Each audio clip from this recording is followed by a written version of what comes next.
இந்த நிகழ்ச்சியினுடைய தொடக்கத்தில் இசை நிகழ்ச்சி நடத்திய தோழர் கோவன், இத்துணை காலமும் தேர்தலை புறக்கணித்து வந்தோம். இந்த தேர்தலில் வாக்குரிமையை பயன்படுத்துவது மட்டுமல்ல, வாக்குரிமையை பயன்படுத்தி பாரதிய ஜனதா கட்சியை, நரேந்திர மோடி தலைமையிலான பாரதிய ஜனதா கட்சியை தோற்கடிக்க வேண்டும். அப்படி தோற்கடிக்க வேண்டும் என்றால் திராவிட முன்னேற்றக் கழகத்தின் தலைமையிலான இந்தியா கூட்டணியை ஆதரிக்க வேண்டும் என்று முடிவெடுத்திருக்கிறோம் என்று சொன்னார். ஏறத்தாழ நான் சார்ந்த தமிழ் தேசிய விடுதலை இயக்கமும் அப்படித்தான் முடிவெடுத்திருக்கிறது.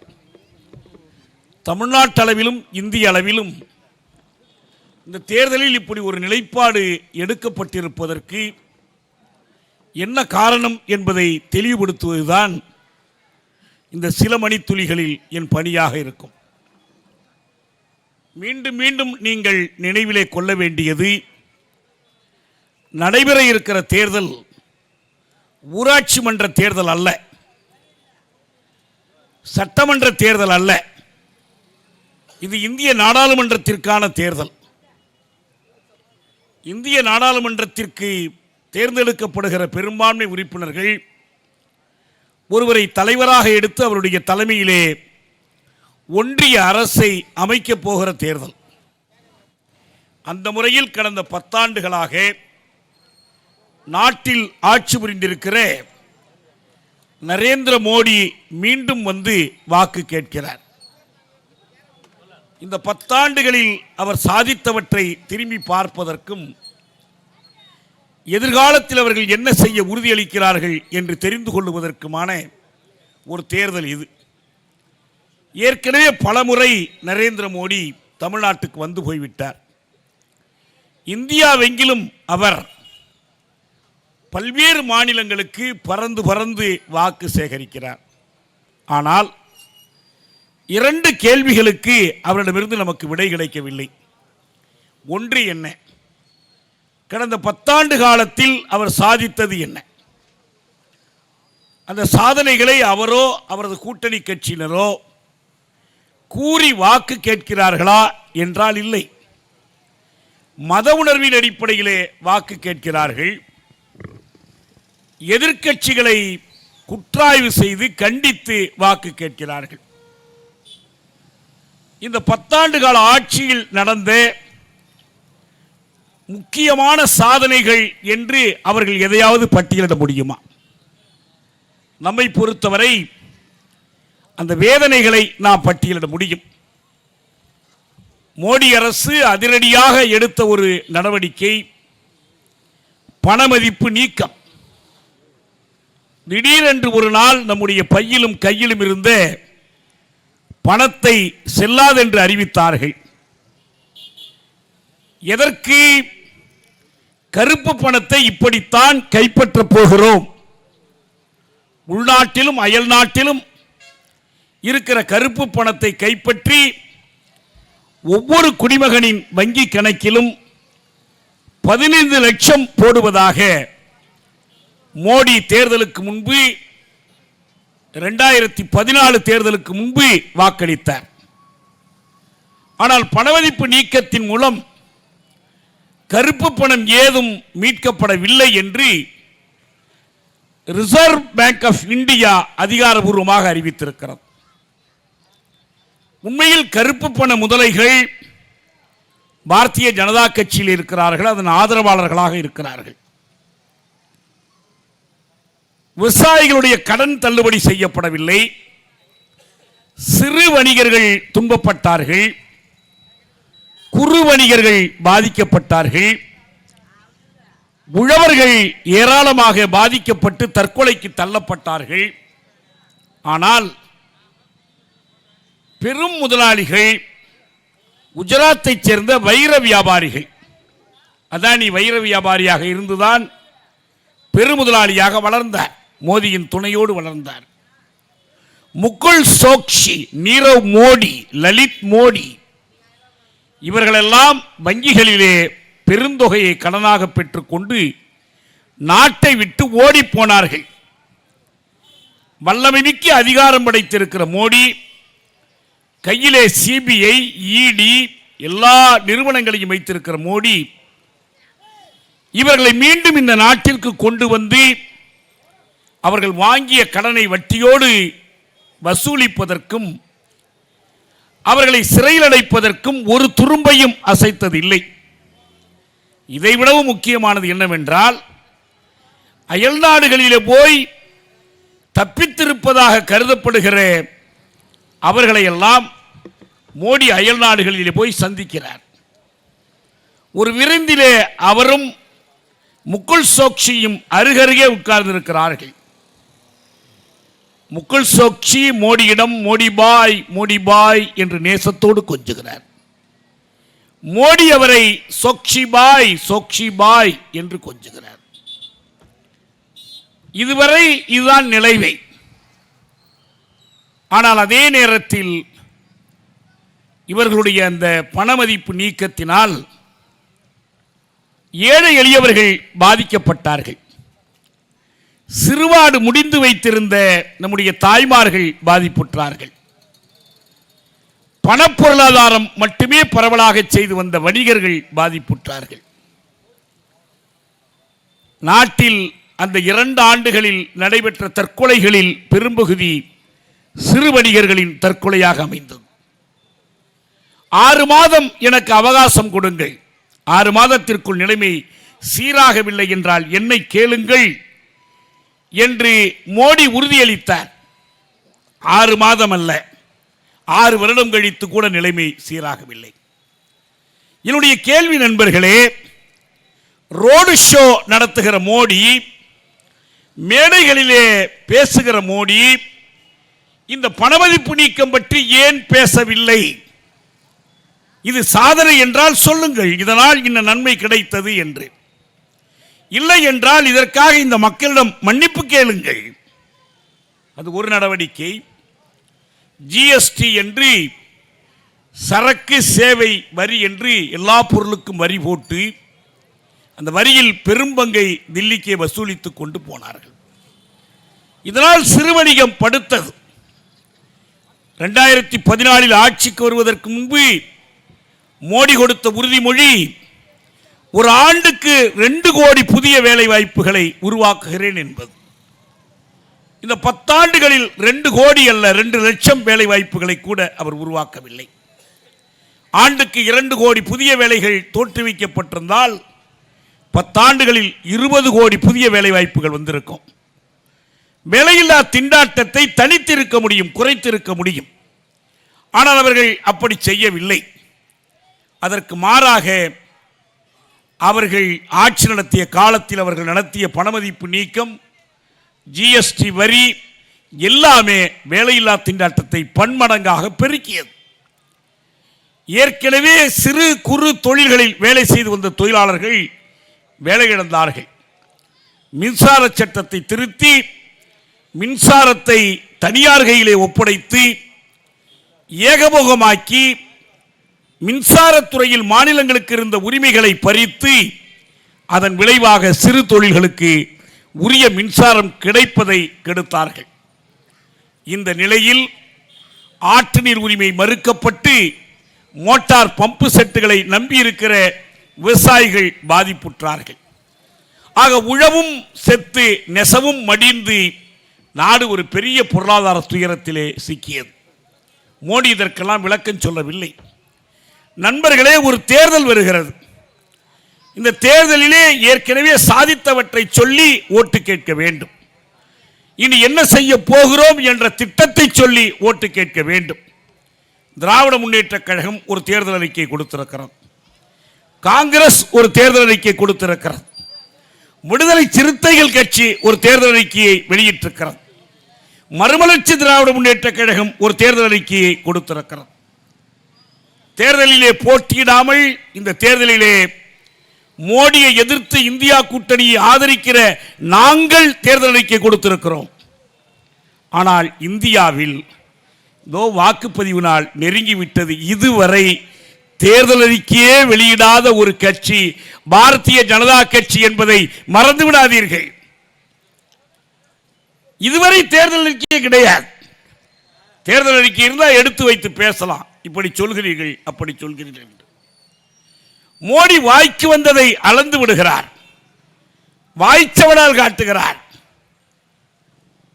இந்த நாட்டினுடைய நிதித்துறை அமைச்சராக இருந்து இப்போது பஞ்சத்தில் அடிபட்டு தேர்தலில் போட்டியிட முடியாமல் போய்விட்ட நிர்மலா சீதாராமன் கடைசியாக கொடுத்த இடைக்கால நிதி அறிக்கையிலே சொன்னார், 4 வகுப்புகளிலே கவனம் செலுத்த வேண்டும், 4 ஜாதிகளிலே கவனம் செலுத்த வேண்டும். யார் அவர்கள்? கரீபி, யுவ, மகிழாயே, அன்னதாத்தா. ஏழைகள், பெண்கள், இளைஞர்கள், விவசாயிகள். இந்த 4 பிரிவுகளிலும் 10 ஆண்டுகளில் நீங்கள் என்ன கவனம் செலுத்தினீர்கள்? இனிதான் செலுத்தப் போகிறீர்களா? பெண்களை பாதுகாத்தீர்களா? பேட்டி படாவ் பேட்டி பச்சாவ் என்று முழங்கினார் மோடி. ஆனால் பில்கிஸ் பானு வழக்கை படித்தால், அசிஃபாவினுடைய வழக்கை படித்தால் காஷ்மீரிலே எண்ணற்ற சம்பவங்கள். பெண்களை இவர்கள் பாலியல் வல்லுறவுக்கு உள்ளாக்கினார்கள், வல்லுறவுக்கு உள்ளாக்கினவர்களை பாதுகாத்தார்கள். இன்றைக்கு ஒரு நிறுவனம் ஆய்வு செய்து வெளியிட்டிருக்கிறது, பாரதிய ஜனதா கட்சி சார்பில் தேர்தலிலே போட்டியிட வேட்பாளர்களாக நிறுத்தப்பட்டிருப்பவர்களில் 70% பேர் கடுமையான குற்ற வழக்குகளிலே இருப்பவர்கள். இவங்க எல்லாருக்கும் கடுமையான குற்ற வழக்குகள் இருக்கின்றன. இவர்களைத்தான் மோடி பாதுகாக்கிறார், இவர்களைத்தான் அமித்ஷா பாதுகாக்கிறார். இதே மோடியும் அமித்ஷாவும் ஷேக் ஷராபுதீன் வழக்கில், இஸ்ரத் ஜஹான் வழக்கில் கொலை குற்றம் சாட்டப்பட்டவர்கள். குஜராத்திலே மோதல் என்ற பெயரிலே கொலையிலே ஈடுபட்டவர்கள். இதிலிருந்து தப்புவதற்காக நீதிபதிகளை அவர்கள் விலைக்கு வாங்கினார்கள், ஆட்களை மாற்றி போட்டார்கள். மோடி தான் செய்த குற்றங்களுக்காக வருந்தினால் அதை சொல்லி வாக்கு கேட்க வேண்டும். ஆனால் அவர்கள் சாதனைகளையும் சொல்லவில்லை, வேதனைகளையும் சொல்லவில்லை, இனி என்ன செய்ய போகிறோம் என்பதையும் சொல்லவில்லை. இந்த நாட்டில் கடந்த 10 ஆண்டு காலத்தில் சிறுபான்மை மக்கள் எப்படி துன்புற்றார்கள் என்பது நமக்கு தெரியும். இந்த தமிழ்நாட்டில், இந்த இந்தியாவில் முஸ்லிம்கள் இனியும் வாழ முடியுமா என்ற அளவுக்கு தாக்குண்டார்கள். 13,000 இஸ்லாமிய இளைஞர்கள் ஊப்பா சட்டத்திலே சிறையில் அடைக்கப்பட்டார்கள். 500 ஆண்டு கால பாபர் மசூதியை இடித்தது மட்டுமல்ல, அந்த இடிபாடுகள் மீது ஒரு ராமர் கோயிலை கட்டி நரேந்திர மோடியை பூசாரி வேலை செய்து அந்த கோயிலே ராமலல்லா சிலையை நிறுவினார்கள். ராமர் கோயிலை கட்டுவதை நாம் வேண்டாம் என்று சொல்லவில்லை, ஆனால் ஒரு மசூதியை இடித்துவிட்டு கட்டுவது இஸ்லாமிய மக்களின் உள்ளத்திலே எவ்வளவு பெரிய பாதிப்பை ஏற்படுத்தும். காஷ்மீர் முஸ்லிம்கள் பெரும்பான்மையாக இருக்கிற இந்திய மாநிலம், அதற்கிருந்த தனித்தகு நிலையை சீர்குலைத்தார்கள். காஷ்மீரி ஃபைல்ஸ் என்று படம் எடுத்து காஷ்மீர் முஸ்லிம்கள் பாகிஸ்தானின் ஏஜென்ட்டுகள் என்று காட்டினார்கள். ஊப்பியிலே மதத்தை சொல்லி யோகி ஆதித்யநாத் தேர்தலிலே வெற்றி பெற்றார். இந்த குற்றவாளிகளை கொண்டுதான் மோடி ஆட்சி புரிகிறார். நண்பர்களே, ஒரே ஒரு உதாரணத்தை நான் சொல்லுகிறேன். 2 ஆண்டுகளுக்கு மேல் உழவர்கள் போராடினார்கள். மோடி அரசு கொண்டு வந்த வேளாண் சட்டத்தை எதிர்த்து போராடினார்கள். இங்கே மோடியினுடைய மாநில தலைவர் அண்ணாமலை சொன்னார், எவ்வளவு வேண்டுமானாலும் போராடுங்கள், ஆனால் இந்த வேளாண் சட்டங்களில் ஒரு வாக்கியத்தை கூட மாற்ற மாட்டோம், ஒரு வரி, ஒரு வார்த்தை, ஒரு கமா, முற்றுப்புள்ளி எதையுமே மாற்ற மாட்டோம். அவர் ஒரு பக்கம் தொலைக்காட்சியிலே சொல்லிக் கொண்டிருந்தார், மறுபக்கம் டெல்லியில இருந்து செய்தி வந்தது. மோடி சொன்னார், இந்த சட்டங்களை நாங்கள் திரும்ப பெற்றுக் கொள்கிறோம்.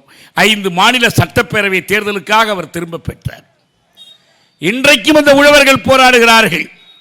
அந்த உழவர்கள் தலைநகரம் டெல்லிக்குள் நுழைய விடாமல் சாலைகளில் ஆணியடித்து வைத்தது மோடி அரசு. இன்றைக்கும் பஞ்சாப், ஹரியானாவிற்குள் மோடி நுழையக்கூட முடியாது. இந்த நிலை ஏன் ஏற்பட்டது? அதே போலத்தான் கர்நாடகத்திலே ஹிஜாப் என்பதை கட்டாயமாக்கி இஸ்லாமிய பெண்கள் தேர்வு எழுத விடாமல் தடுத்தார்கள். அவர்களது கல்வி உரிமையை மறுத்தார்கள். அடுக்கடுக்காக நாம் பட்டியலிட்டு சொல்லலாம். விவசாயிகள் போராட்டத்தின் போது நடந்த ஒரே ஒரு நிகழ்ச்சியை சொல்லி நான் நிறைவு செய்கிறேன். மோடி அரசாங்கத்திலே உள்துறை துணை அமைச்சராக இருந்தவர் அஜய் மிஸ்ரா தேனி என்பவர் லக்கிம்பூர் கேரி என்ற நாடாளுமன்ற தொகுதியிலே தேர்ந்தெடுக்கப்பட்டவர்.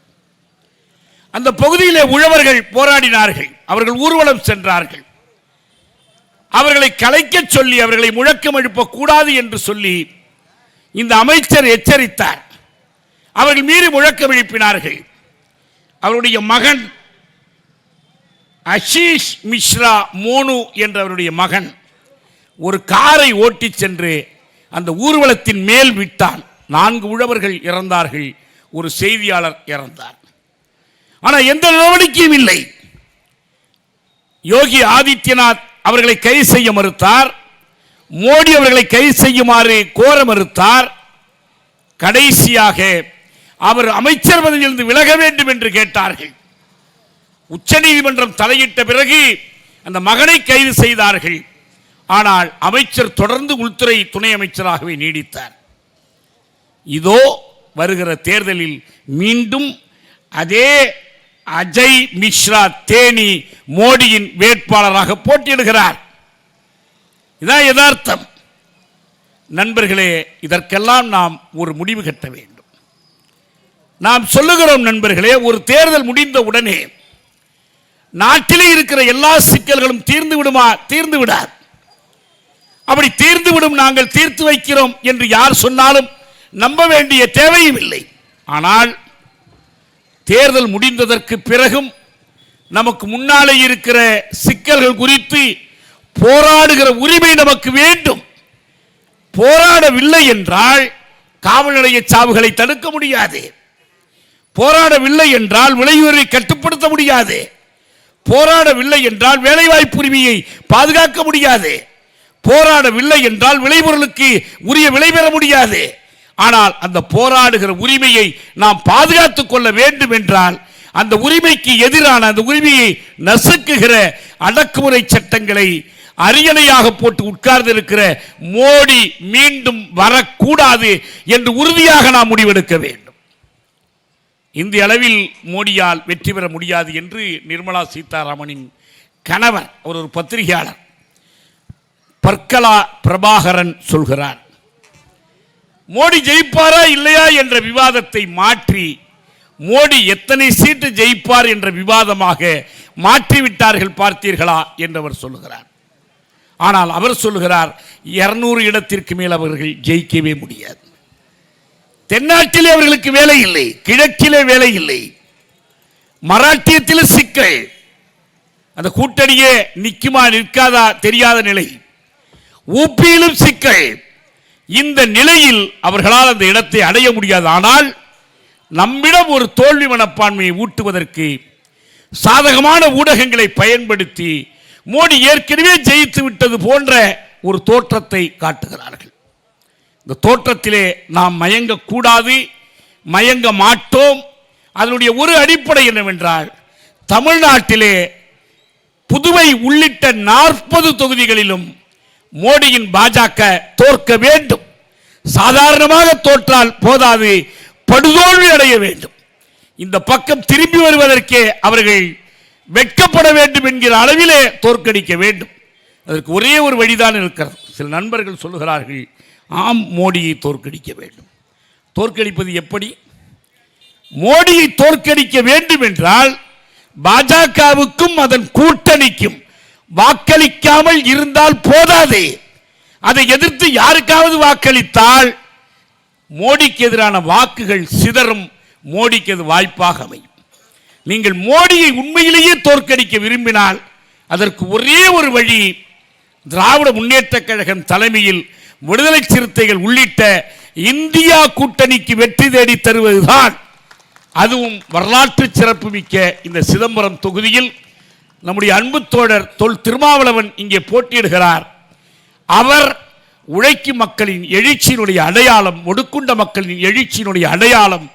அந்த எழுச்சியினுடைய அடையாளமான திருமாவை பெருவெற்றி பெறச் செய்வது பாஜகவுக்கு மட்டுமல்ல, நாளை பாஜகவை தீண்ட நினைக்கிற எவருக்கும் எச்சரிக்கையாக அமையும் என்று கூறி வாய்ப்புக்கு நன்றி கூறி விடைபெறுகிறேன். வணக்கம்.